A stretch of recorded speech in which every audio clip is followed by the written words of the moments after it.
Sveiki! Atėjus žiemai vis daugiau gydytojų įspėja apie vitamino D trūkumą ir dėl to dažnėjančias ligas. Šiandien apie vitaminą D kalbėsime su Medicinos diagnostikos ir laboratorinių tyrimų asociacijos valdybos pirmininkė, gydytoja Eglė Marciuškienė. Būkite su mumis. Gerbiama gydytoja, pirmiausia, paaiškinkit, kas yra vitaminas D. Žinoma, vitaminas D tai visų pirma yra vitaminas. Riebaluose tirpus vitaminas. Tačiau jau organizmą, kai patenka, jis tampa hormonu, nes būtent jo poveikis organizme pasireiškia kaip hormonų. O kokiais būdais žmogaus organizmas gauna šį vitaminą, apie kurio mes svarbą dar toliau šnekėsimės? Nebereikalo vitaminas D vadinamas saulės vitaminu. 90% vitamino D yra gaunama iš saulės ir pagaminama būtent odoje. Ir tik 10% mes galime gauti su maistu. Kaip manot, vasarą dažniau šviečiant saulei galima gauti vitamino daugiau ir svarbiausia, kas yra labai svarbu, sukaupti jo atsargas žiemą? Visų pirma, kadangi vitaminas D yra riebaluose tirpus, jisai kaupiasi riebaluose. Tad jeigu žmogus yra kūdas, liesas, kurgi jam kaupti? Aišku, kažkiek tai kaupiasi ir kituose organuose, bet tai yra labai mažai. Be to vitamino D ir poreikiai skiriasi. Jeigu mes esame sveiki, sveikai maitinamės, jo mažiau reikia. Tačiau susirgus, kad ir paprastų peršalimų, jau vitamino D reikia daugiau. Sakykite, ką daro šiauriečiai, Skandinavijos šalių gyventojai? Ten saulės labai mažai, o štai kokie ispanai, prancūzai, jiems ko gero vitamino D netrūksta. Nepamirškime tai, kad taip, teisingai, vitamino D gamyba priklauso nuo saulės. Kuo šiauriau, tuo saulės mažiau, kuo piečiau, tuo saulės daugiau.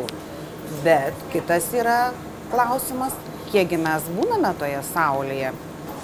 Galbūt tie šiauriečiai vasaros metu būna daugiau negu patys ispanai, kurie, kai yra karšta, ką jie daro, slepiasi, vėdinasi. Ką daro skandinavai, aš nežinau, Skandinavai negyvenu, tačiau žinant, kad jų dietoje yra daug riebiųjų žuvų, tai tikėtina, kad jie vis dėlto labai daug vitamino D gauna būtent iš maisto. Apskritai, vitamino D galima gauti vien tik su maistu, jeigu mes tos saulės turime labai mažai, ar vis tik neįmanoma jo pakankamai įsisavinti? Žinot, aš visą laiką sakau, kad vis dėlto su maistu gauti yra sudėtinga. Ypatingai, jeigu kišenė vėjas švilpia. Vitamino D daugiausiai yra unguryje, ikroje, bet jeigu mes norim gauti visos dienos vitamino D dozę, mums reikia kiekvieną dieną suvalgyti po 100 gramų. Ar tikrai mes galime savo tai leisti?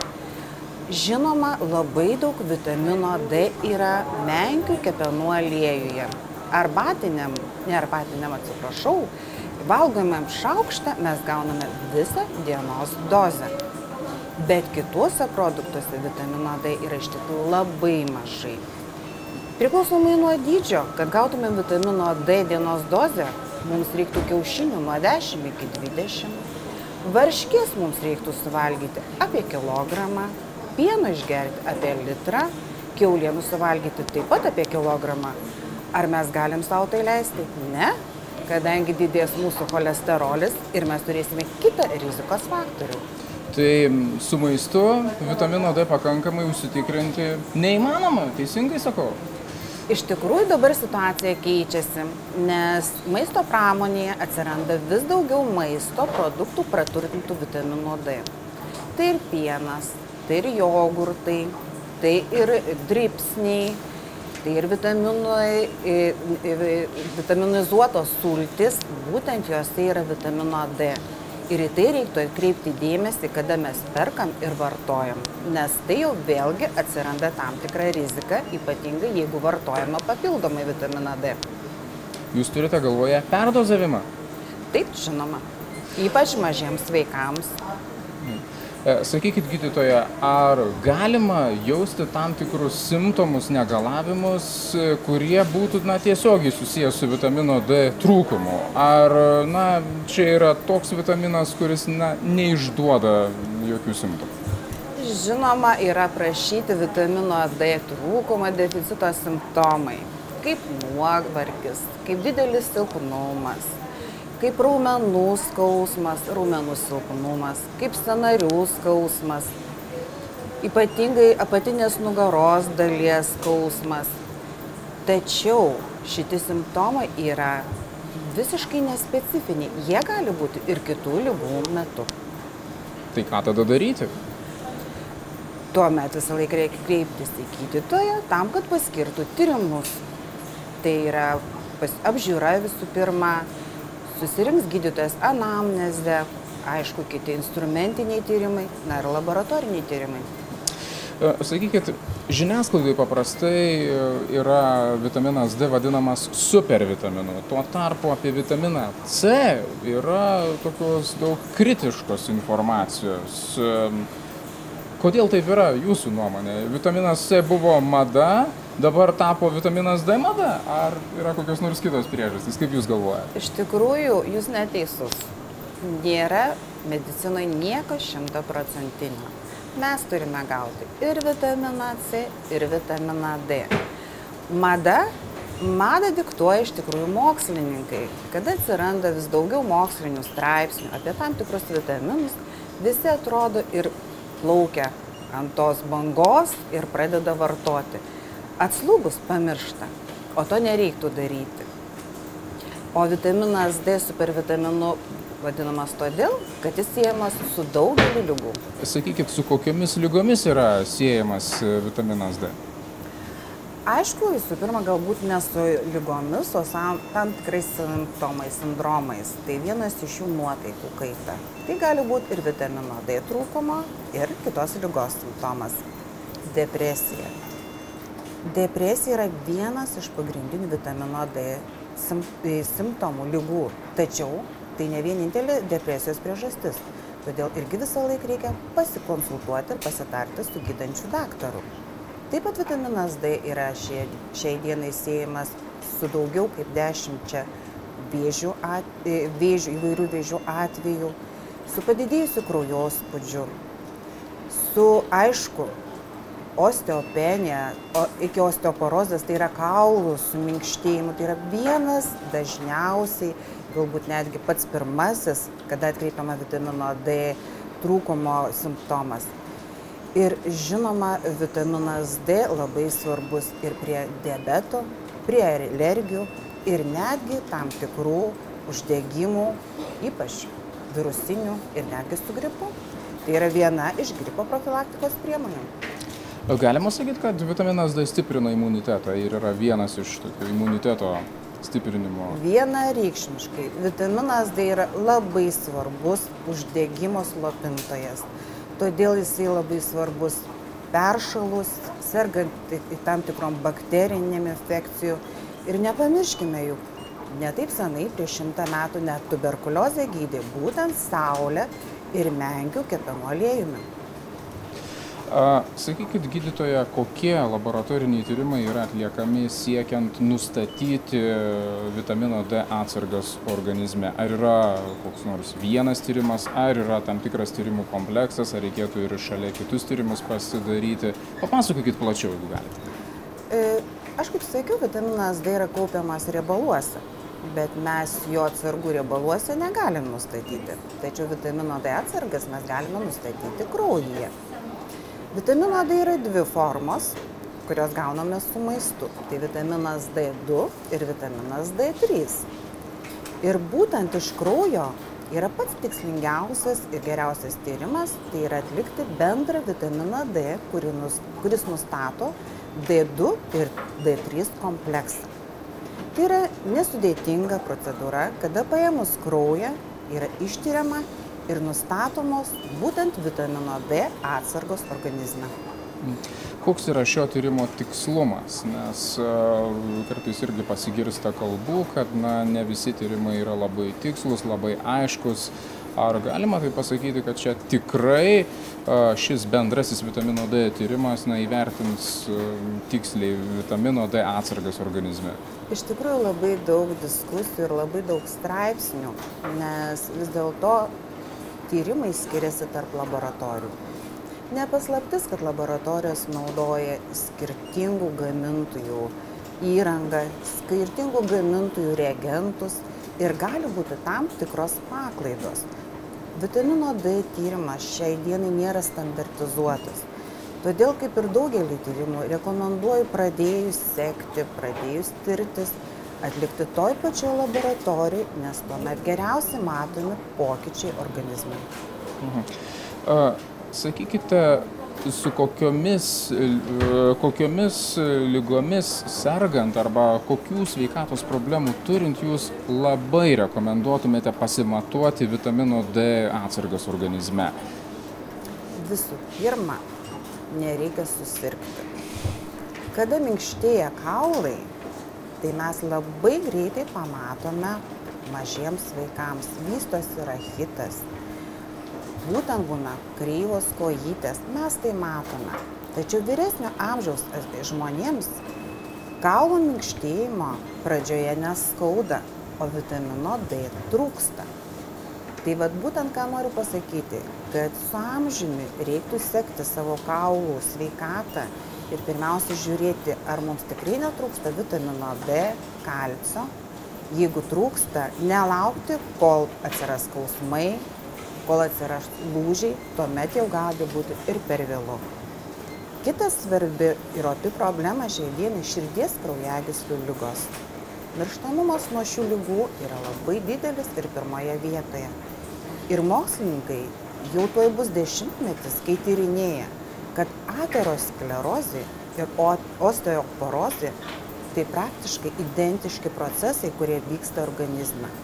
Todėl būtent gydantis ir išvengiant osteoporozės yra tikimybė, kad ir širdies kraujagyslių ligų mažės.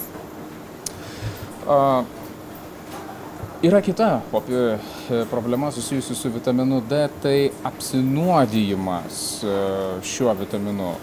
Žiniasklaidoje yra skelbiama, kad kai kurios mamytės, nematuodamos vitamino D atsargų savo kūdikiams, tiesiog lašina ir nesutvarko ir nesuvaldo arba nenusistato tam tikros dozės, kurią reikia vaikučiui, kur yra reikalinga vaikučiui. Sakykit, tikrai yra opi šita problema, tik vaikai yra tokiu būdu kūdikiai nuodijami, ar ir suaugusiems šitą problemą jūs pamatot laboratorijoje atlikdami tyrimus? Iš tikrųjų, suaugę žmonės labai retai apsinuodija taip vadinamas vitamino D arba būna vitamino D intoksikacija. Tam, kad išsivystytų vitamino D intoksikacija suaugusiam, tai realiai reiktų per parą vartoti 100 000 vitamino D. Bet vėlgi, jeigu yra naudojamos būtent terapinės vitamino D dozės, tai yra pakankamai didelės ir vartojamas maistas praturtintas vitamino D, rizika vis dėlto išlieka. Prieš daugelį metų, kai Amerikoje prasidėjo vitamino D praturtinti produktai, ši problema buvo iškilusi ir buvo būtent produktų praturtinimas buvo nutrauktas iki tam tikrų atskirų tyrimų, iki tam tikros dozės parinkimo. Bet tai yra suaugusiems. Vaikai, kūdikiai yra labai jautrus. Jų masė yra maža, perdozuoti labai lengva. Todėl ir tuo labiau, kad klinika praktiškai panaši. Rachitas ar perdozavimas, kliniškai vaikas neramus, verkia, prakaituoja. Ir mamos galvoja, kad trūksta vitamino D ir dar padidina, ir tai jau gali pasibaigti liūdnai. Tačiau tokiu atveju vis dėlto Lietuvoje nėra daug, jie yra pavieniai. Ir esant įtarimui, mamoms visą laiką reiktų pasikonsultuoti su savo gydančiu gydytoju ir atlikti vitamino D tyrimą. Sakykit, net ir kelių mėnesių vaikučiui galima atlikti šį tyrimą, nėra problemos?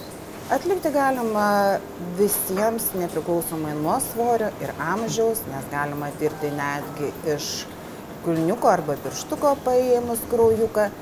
Tačiau žinoma, jeigu mama maitina savo pienu, tai vaikams iki 3 mėnesių galima ir neskirti, ypatingai jeigu mama visą nėštumo laikotarpį ir maitindama turi normalų vitamino D kiekį.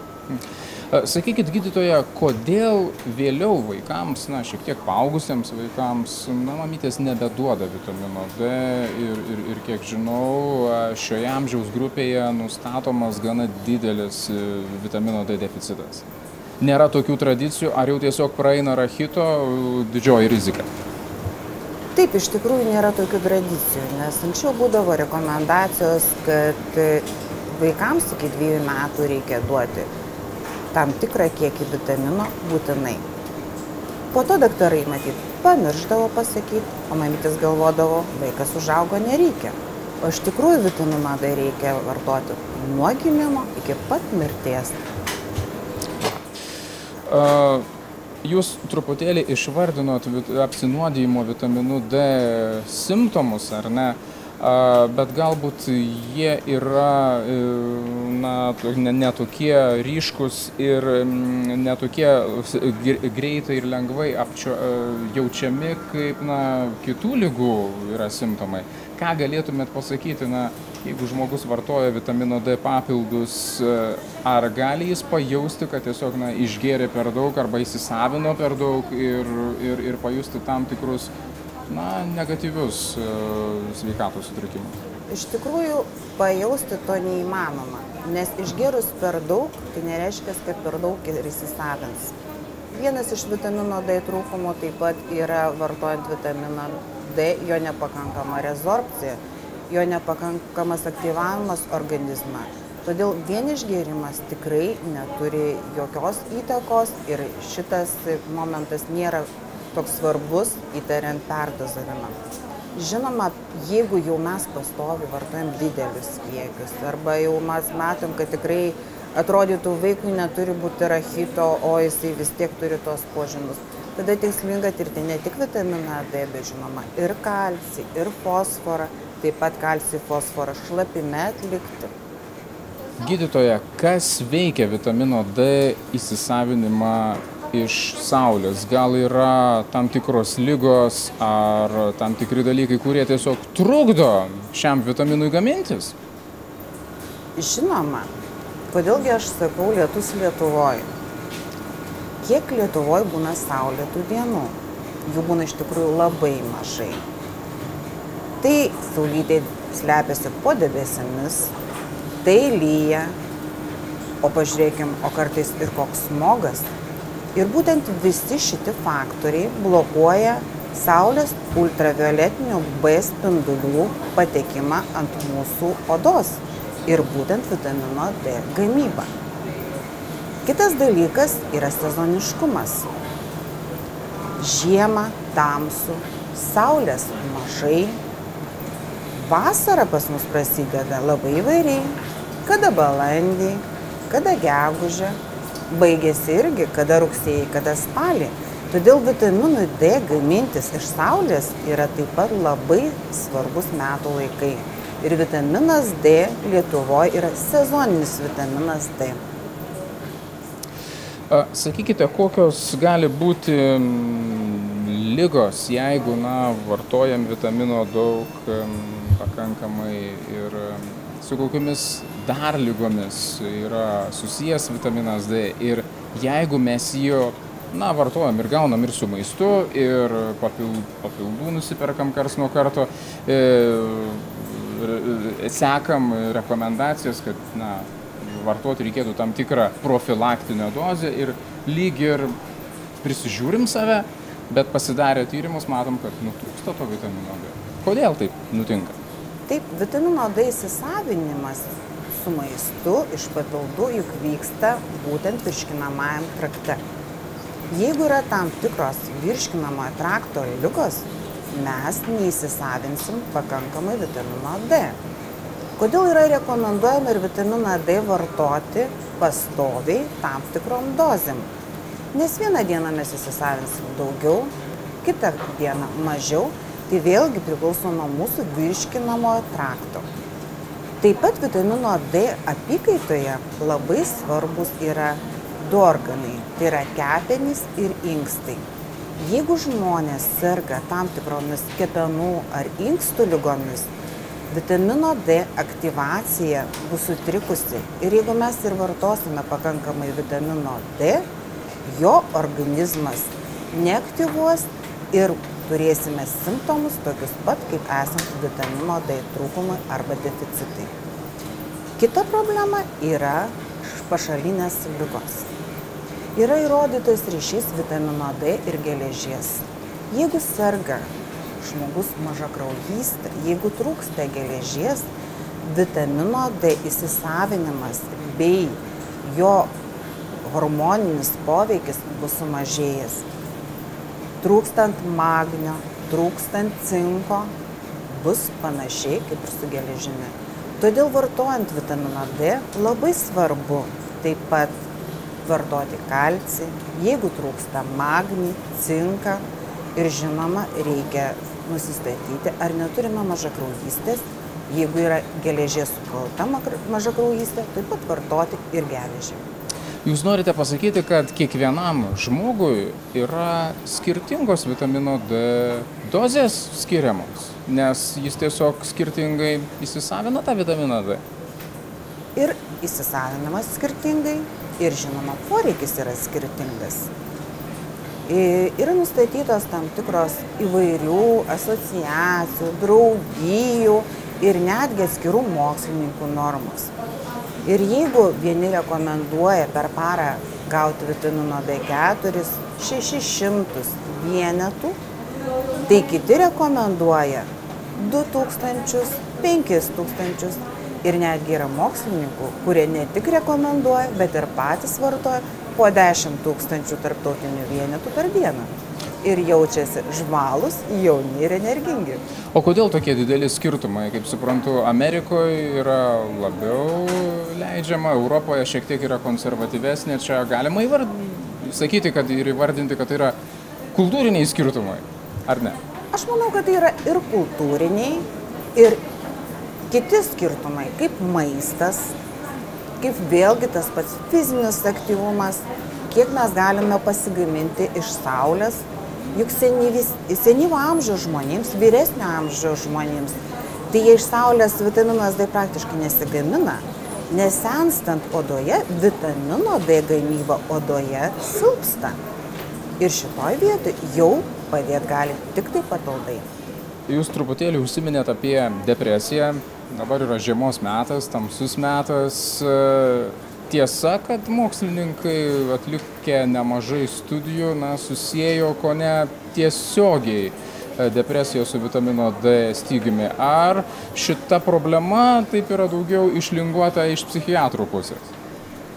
Na, iš tikrųjų, tai tyrimai parodė ir būtent tyrimai sergantiems, ne tik tyrimai, kiek gydymas vitamino D, kad tam tikrais atvejais depresija buvo sukelta būtent vitamino D deficito ir gydant išnykdavo visi simptomai.